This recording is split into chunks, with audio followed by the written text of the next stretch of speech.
வணக்கம் உறவுகளே, மற்றும் ஒரு சமகாலத்தின் மூலமாக இன்றைக்கும் உங்கள் எல்லோரையும் சந்திப்பதிலே மகிழ்ச்சி. இன்றைய சமகாலத்திலே நாங்கள் உரையாடப் போகின்ற விடயங்கள் நாமல் ராஜபக்சவிற்கு அனுமதி மறுத்த ஆக்ஸ்போர்ட் யூனியன் பின்னிருக்கின்ற காரணங்கள் தான் என்ன?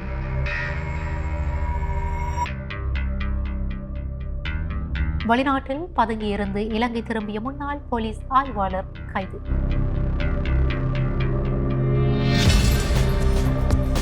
ஆசியாவின் சிறந்த 10 கடற்கரைகளின் பட்டியலில் இலங்கைக்கு கிடைத்திருக்கின்ற இடம்.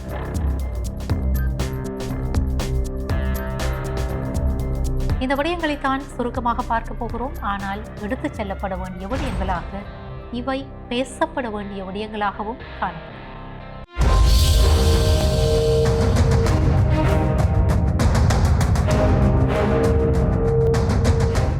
ஸ்ரீலங்கா பொதுஜன பெரமுனவினுடைய நாடாளுமன்ற உறுப்பினர் நாமல் ராஜபக்ஷ தற்பொழுது பிரித்தானியாவிலே தங்கியிருக்கிறார். அவர் தொடர்பான விடயங்கள் இன்றைக்கு சமூக வலைதளங்களிலே அதிகமாக பேசப்படுகிறது. காரணம் எங்களுக்கு தெரியும். பிரித்தானியாவினுடைய புகழ்பெற்ற விவாத அமைப்புகளான ஆக்ஸ்போர்ட் யூனியன் மற்றும் கேம்பிரிட்ஜ் யூனியன் ஆகியவற்றிலே கௌரவ அழைப்பு ஒன்று நாமல் ராஜபக்ஷவிற்கு கிடைத்திருந்தது. அங்கே உரையாற்றுவதற்கான முன் ஏற்பாடுகள் இடம்பெற்றிருந்தன. ஆனால் 22க்கும் மேற்பட்ட புலம்பெயர் அமைப்புகள் மற்றும் மாணவர் அமைப்புகளுடைய அந்த ஆர்ப்பாட்டங்களின் காரணமாக, அந்த எதிர்ப்புகளின் காரணமாக அவர் நிகழ்த்த இருந்த அந்த உரை குறித்த அமைப்புகளால் பிற்போடப்பட்டிருக்கிறது, நிறுத்தப்பட்டிருக்கிறது என்கிற ஒரு கருத்தும் மக்கள் மத்தியிலே இருக்கிறது. ஆனால் பிற்போடப்பட்டிருக்கிறது என்பதுதான் சரியான விடயம். இந்த பின்னணியிலே எங்களுக்கு தெரியும், 2010ஆம் ஆண்டு கால பகுதியிலே முன்னாள் ஜனாதிபதி மஹிந்த ராஜபக்ஷ, அதாவது நாடாளுமன்ற உறுப்பினர் நாமல் ராஜபக்ஷ அவர்களுடைய தந்தை, அவருக்கும் இவ்வாறான ஒரு நிலைமை பிரித்தானியாவிலே ஏற்பட்டிருந்தது.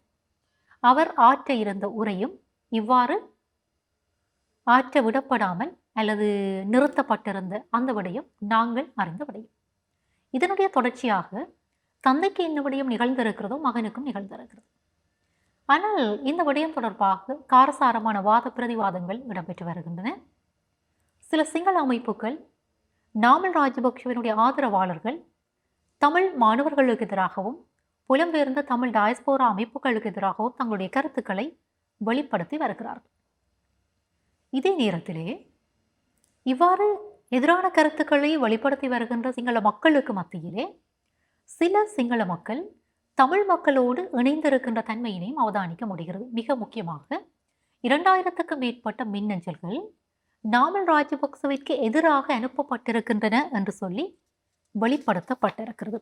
அதாவது மிலிந்த ராஜபக்ஷ என்பவர் இந்த கருத்துக்களை வெளிப்படுத்தி இருக்கிறார். அவருடைய அந்த கருத்துக்களின் பிரகாரம் நாமல் ராஜபக்ச உட்பட இந்த ராஜபக்சர்கள் நாட்டை பொருளாதார ரீதியாக வங்குரோத்து அடைய செய்த ஒரு காரணம் இவர்கள் முன் சுமத்தப்பட்டிருக்கிறது.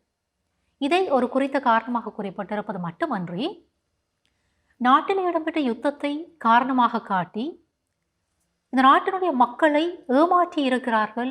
பொருளாதார ரீதியாக அவர்கள் சுகபோகங்களை அனுபவித்து தங்களுக்கான சொத்துக்களை குவித்து இந்த நாட்டை வங்குரோத்து நிலைக்கு இட்டுச் சென்றிருக்கிறார்கள் என்கிற பல்வேறு காரணங்களை சுட்டிக்காட்டி சில சிங்கள மக்கள் 2000க்கும் மேற்பட்ட மின்னஞ்சல்களை குறித்த அந்த அமைப்புகளுக்கு அனுப்பியிருக்கிறார்கள் என்கிற செய்தி வெளிப்படுத்தப்படுகிறது. எது எவ்வாறு இருந்தாலும் சிங்கள மக்கள் மத்தியிலே இவ்வாறான புரிதல் ஒன்று எட்டப்படுவது என்பது வரவேற்கத்தக்க விடயம். ஆனால் இந்த விடயம் தொடர்பாக குறித்த அமைப்புகள், மிக முக்கியமாக இந்த கேம்பிரிட்ஜ் யூனியன் மற்றும் ஆக்ஸ்போர்ட் யூனியன் ஆகியவை பல்வேறு விடயங்களை வெளிப்படுத்தி இருக்கின்றன. அதாவது செய்திகளுடைய பிரகாரம் விருந்தினர்கள், பேச்சாளர்கள், அது மட்டுமன்றி பணியாளர்கள், பொதுமக்கள் என்று சொல்லி ஒட்டுமொத்த இந்த பாதுகாப்பை கருத்தில் கொண்டுதான் இந்த விடயம் பிற்போடப்பட்டிருக்கிறது என்கிற விடயமும் பொது வழியிலே பேசப்படுகிறது. ஆனால் எது எவ்வாறு இருந்தாலும் எதிர்காலத்திலே மீளவும் ஒரு திகதி வழங்கப்படுமா, நாமல் ராஜபக்ஷ குறித்த அந்த கழகங்களிலே விவாத மேடைகளிலே உரையாற்றுவாரா என்கிற விடயம் கேள்விக்குறியாக இருக்கிறது. அப்படியானால் இங்கே சில கேள்விகள் தொக்கடிக்கின்றன. 2010ஆம் ஆண்டிலே முன்னாள் ஜனாதிபதி மஹிந்த ராஜபக்சவிற்கு எதிர்ப்பு வெளிப்படுத்தப்பட்டிருந்தது என்பது எங்களுக்கு தெரியும். குறித்த அந்த ஆக்ஸ்போர்ட் யூனியனோ அல்லது கேம்பிரிட்ஜ் யூனியனோ அவர்களுக்கும் இது தெரியும். அவ்வாறு இருந்த போதும் எதற்காக 2016ஆம் ஆண்டிலே மஹிந்த ராஜபக்சவனுடைய புதல்வர் நாமல் ராஜபக்சவிற்கு அழைப்பு விடுக்கப்பட்டது என்கிற கேள்வி தொக்கு நிற்கின்ற விடயமாக இருக்கிறது. ஆனால் இந்த விடயம் தொடர்பாக ஆளுங்கட்சியினுடைய அமைச்சர் வசந்த சமரசிங்க குறிப்பிடுகிற போது, நாடாளுமன்ற உறுப்பினர் நாமல் ராஜபக்ச பிரித்தானியாவிற்கு செல்லுவதற்கோ அங்கே உரையாற்றுவதற்கோ நாங்கள் தடை செய்யவில்லை. மாறாக இந்த விடயங்களுக்கு தேசிய மக்கள் சக்தி மீது பழி சுமத்துவது என்பது ஏற்றுக்கொள்ள முடியாத விடயம். தேசிய மக்கள் சக்தி அரசு இதற்கான காரணம் அல்ல, இதற்கான பொறுப்பல்ல என்கிற அந்த பொருள் விட அவர் கருத்துக்களை வெளிப்படுத்தி இருக்கிறார். நாமல் ராஜபக்ஷ பிரித்தானியாவிற்கு செல்லுகிற போது அங்கே மக்கள் எதற்காக கருப்பு கொடியை காட்டுகிறார்கள், ஏன் அவர்கள் எதிர்ப்புகளை வெளியிடுகிறார்கள், இந்த விடயங்கள் தொடர்பாக நாமல் ராஜபக்சவும் அதே நேரத்திலே ராஜபக்சர்களும் சிந்திக்க வேண்டும் என்கிற விடயத்தையும் அவர் சுட்டிக்காட்டி இருக்கிறார். எதற்காக இந்த உரையை அவர்கள் இரத்து செய்ய சொல்கிறார்கள் என்கிற விடயம் தொடர்பாகவும் குறித்த அந்த தரப்பினர் சிந்திக்க வேண்டும், ஆழமான புரிதலை ஏற்படுத்திக் கொள்ள வேண்டும் என்கிற அடிப்படையிலும் அமைச்சருடைய கருத்துக்கள் வெளிப்படுத்தப்பட்டிருக்கிறது. குறிப்பாக நாமல் ராஜபக்ச தரப்பினர், இந்த ராஜபக்சர்கள் எதை விதைத்தார்களோ அதைத்தான் அவர்கள் இன்றைக்கு அறுவடை செய்து கொண்டு இருக்கிறார்கள். தங்களுடைய தோல்விகளுக்கு, மிக முக்கியமாக சர்வதேசத்திலே தாங்கள் சந்திக்கின்ற தோல்விகளுக்கும் ஏற்படுகின்ற அவமானங்களுக்கும் தேசிய மக்கள் சக்தி அரசின் மீது பழியை போடுவது என்பது ஏற்றுக்கொள்ளப்பட முடியாத விடயம். இந்த பின்னணியிலே பிரித்தானியாவிலே இருக்கின்ற அமைப்புகளும் சரி, மாணவர்களும் சரி, அங்கிருக்கிறவர்கள் அவர்கள் தன்னிச்சையாகத்தான் போராடுகிறார்கள், தன்னிச்சையாகத்தான் எதிர்ப்புகளை வெளிப்படுத்துகிறார்கள். ஆகவே இது எந்த வகையிலும் தேசிய மக்கள் சக்தி அரசோடு தொடர்பு படுகின்ற ஒரு விடயம் அல்ல என்கிற அந்த விஷயத்தையும் அவர் வெளிப்படுத்தி இருக்கிறார். அதே நேரத்தில் இன்னும் ஒரு மிக முக்கியமான கருத்து இங்கே வெளிப்படுத்தப்பட்டிருக்கிறது. நாமல் ராஜபக்ச கேம்பிரிட்ஜ் யூனியன்லோ அல்லது ஆக்ஸ்போர்ட் யூனியன்லோ, முக்கியமாக பிரித்தானியாவில் அவர் உரையாற்றுகிறாரா இல்லையா என்பதை பற்றி எங்களுக்கு பிரச்சனை இல்லை. அவர் உரையாற்றினால் ஆற்றட்டும் அல்லது விடட்டும் என்கிற ஒரு பாணியிலே அவர் தன்னுடைய கருத்தை வெளிப்படுத்தி இருக்கிறார். ஏனென்றால் அவர் உரையாற்றுகிறாரா இல்லையா என்பதை பற்றி நாங்கள் பெரிதாக அலட்டிக் கொள்ளப் போவதில்லை. அவர்களால் நிகழ்த்தப்பட்ட லஞ்ச ஊழல் குற்றச்சாட்டுக்கள் தொடர்பான விடயங்களைத்தான் நாங்கள் கவனத்திலே எடுப்போம் என்று குறிப்பிட்டிருக்கிறார் அமைச்சர். ஆகவே என்னதான் வெளிநாடுகளுக்கு ஓடிச் சென்றாலும் ஒளிந்தாலும் தண்டனைகளில் இருந்து இவர்கள் தப்பித்துக் கொள்ள முடியாது என்பதை அமைச்சர் ஆணித்தரமாக வெளிப்படுத்தி இருக்கிறார். குற்றங்களை புரிந்துவிட்டு நாட்டிலே இருந்து தப்பிச் சென்று இன்னும் ஒரு நாட்டிலே ஒளிந்து கொள்வது என்பது இந்த நாட்டை பொறுத்தவரைக்கும் புதிய விடயம் அல்ல. அநேகமான தலைவர்கள் இவ்வாறு செய்திருக்கிறார்கள். சில குற்றவாளிகள் கூட இங்கே நாட்டிலே குற்றங்களை நிகழ்த்திவிட்டு துபாய் போன்ற நாடுகளுக்கு சென்று அங்கே தங்கி இருக்கின்ற ஒளிந்திருக்கின்ற விடயங்களையெல்லாம் நாங்கள் கடந்த காலங்களிலே கண்டிருக்கிறோம். அவர்கள் சிலர் கைது செய்யப்பட்டிருக்கிறார்கள். இவ்வாறான வரலாறுகள் எல்லாம், இவ்வாறான சம்பவங்களை எல்லாம் நாங்கள் பார்த்திருக்கிறோம், அறிந்திருக்கிறோம் ஊடகங்கள் வழியாக. இவ்வாறான ஒரு சம்பவம் பதிவாகி இருக்கிறது. மாத்தறை வெலிகமவிலே இருக்கின்ற W15 ஹோட்டலுக்கு அருகிலே நடந்த துப்பாக்கிச்சூட்டு சம்பவம் தொடர்பிலே பலர் கைது செய்யப்பட்டிருக்கிறார்கள். விசாரணைகளின்படி சிலர் தலைமறைவாகி இருந்தார்கள். இந்த சம்பவத்தோடு தொடர்படுகின்ற முன்னாள் போலீஸ் ஆய்வாளர் ஜஹத் நிஷாந்த் கைது செய்யப்பட்டிருக்கிறார் என்கிற செய்தி வெளிப்படுத்தப்பட்டிருக்கிறது. 2023ஆம் ஆண்டு டிசம்பர் மாதம் 31ஆம் தேதி அன்று குறித்த அந்த துப்பாக்கிச்சூட்டு சம்பவம் தொடர்பாகத்தான் இவர் தேடப்பட்டு வந்தார். ஆனால் அவர் நாட்டிலே இருந்து வெளிநாடு ஒன்றுக்கு தப்பிச் சென்றிருக்கிறார். அவ்வாறு தப்பிச் சென்று இவ்வளவு காலமும் அங்கே தலைமறைவாக இருந்த பிற்பாடு, குறித்த விசாரணைகள் ஆரம்பிக்கப்பட்ட நாளிலே இருந்து தலைமறைவாக இருந்த பிற்பாடு மீள நாட்டிற்கு திரும்புகிற போது அவர் கைது செய்யப்பட்டிருக்கிறார். குறித்த இந்த விடயம் தொடர்பாக தேசபந்து தென்னக்கோன் மீதும் குற்றம் சாட்டப்பட்டது. இந்த நிலையில்தான் முன்னாள் போலீஸ் ஆய்வாளர் ஜஹத் நிஷாந்த கைது செய்யப்பட்டிருக்கிறார் என்கிற செய்தியும் வெளிப்படுத்தப்பட்டிருக்கிறது. நாங்கள் பொறுத்திருந்து பார்க்க வேண்டியிருக்கிறது. எவ்வாறான விசாரணைகள் மேற்கொள்ளப்படுகின்றன, இவர் மூலமாக மேலும் என்னென்ன தகவல்கள் வெளிப்படுத்தப்பட இருக்கின்றன என்கிற விடயமும் பொறுத்திருந்து பார்க்கப்பட வேண்டிய விடயமாக இருக்கிறது. சொல்லுவார்கள் காவல்துறை, போலீசார் நாட்டிலே சட்டத்தையும் ஒழுங்கையும் பேணுவதற்குரியவர்கள். அவ்வாறானவர்களே சட்டத்தையும் ஒழுங்கையும் மீறுகிற போது இந்த சமூகத்தினுடைய பொதுமக்களுடைய பாதுகாப்பிற்கு குந்தகமான செயற்பாடுகளுக்கு துணை போகிற போது அவை மன்னிக்க முடியாத குற்றம் என்று பொதுமக்கள் பேசிக் கொள்ளுகிறார்கள். ஆனால் ஆட்சியிலே இருக்கின்ற தேசிய மக்கள் சக்தி அரசு என்பது ஊழலற்ற இவ்வாறான லஞ்ச அதே நேரத்தில் குற்றச்செயல்களற்ற ஒரு அரசு என்று தன்னை குறிப்பிட்டுக் கொள்ளுகின்ற ஒரு அரசு.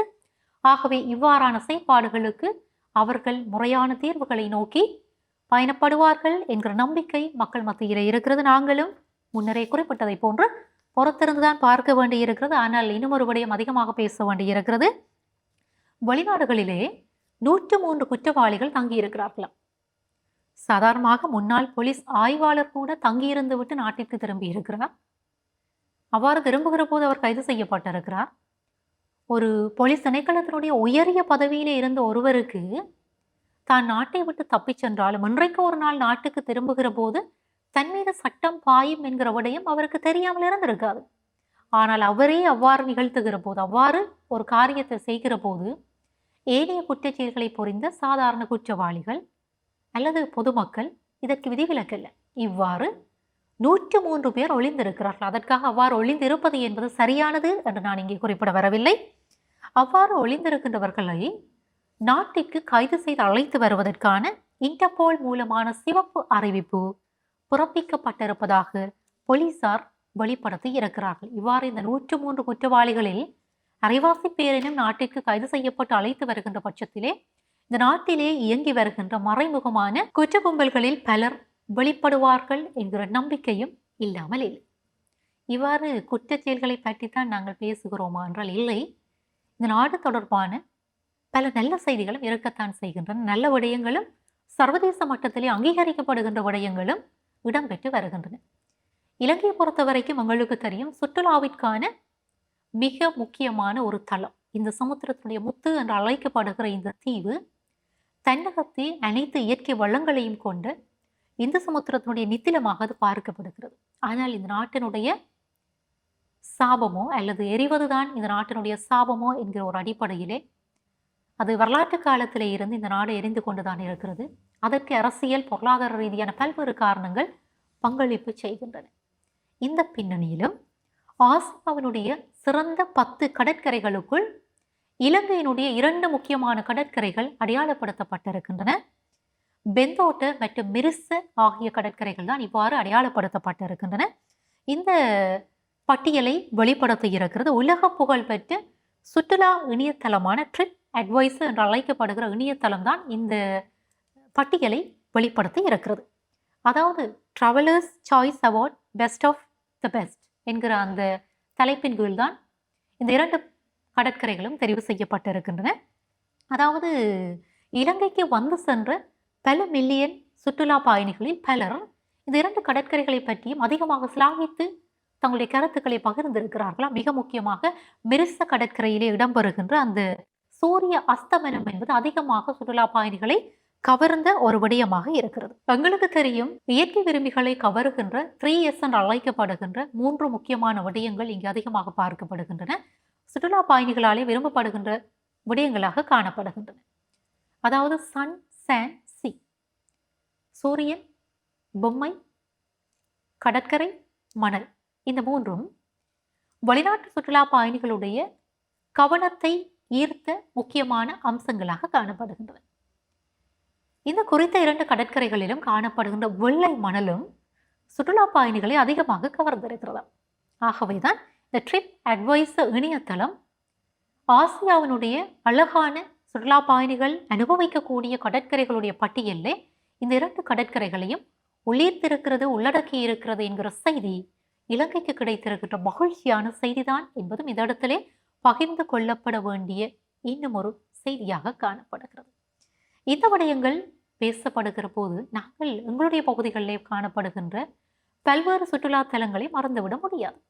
நெடுந்தீவு, இந்த வெள்ளை மணல் என்று அழைக்கப்படுகிற போது நெடுந்தீவில் இருக்கின்ற ஒயிட் சாண்ட் பீச், அதாவது வெள்ளை மணல் நிரம்பி இருக்கின்ற அழகான அந்த கடற்கரையை மறந்துவிட முடியாது. ஆகவே இந்த பிரதேசங்களிலே காணப்படுகின்ற இயற்கை வளங்கள் நிறைந்த பகுதிகளை சுற்றுலா தளங்களாக மாற்றுகின்ற அவை தொடர்பான செயற்பாடுகளை அதிகமாக இன்னும் அதிகமாக முன்னெடுக்கின்ற செயற்பாடுகளிலே நாங்கள் ஈடுபடுகிற போது, அவற்றை நாங்கள் சர்வதேச மட்டத்துக்கு எடுத்துச் செல்லுகிற போது எங்களுடைய பகுதிகளுக்கும் வருமானத்தை அதிகரித்துக் கொள்ளுகின்ற வாய்ப்புகளை நாங்கள் ஏற்படுத்திக் கொள்ளலாம். ஒரு பிரதேசத்தினுடைய வருமானம் அதிகரிப்பது என்பது ஒட்டுமொத்த நாட்டினுடைய வருமானத்திலே அது தாக்கத்தை செலுத்தும். நாட்டினுடைய அந்த வளர்ச்சிக்கும் வெல்த்திக்கும் அது உறுதுணையாக இருக்கும் என்கிற அந்த கருத்தையும் இந்த இடத்திலே பதிவு செய்து கொண்டு சந்திக்கலாம் மற்றும் ஒரு சமகாலத்தோடு.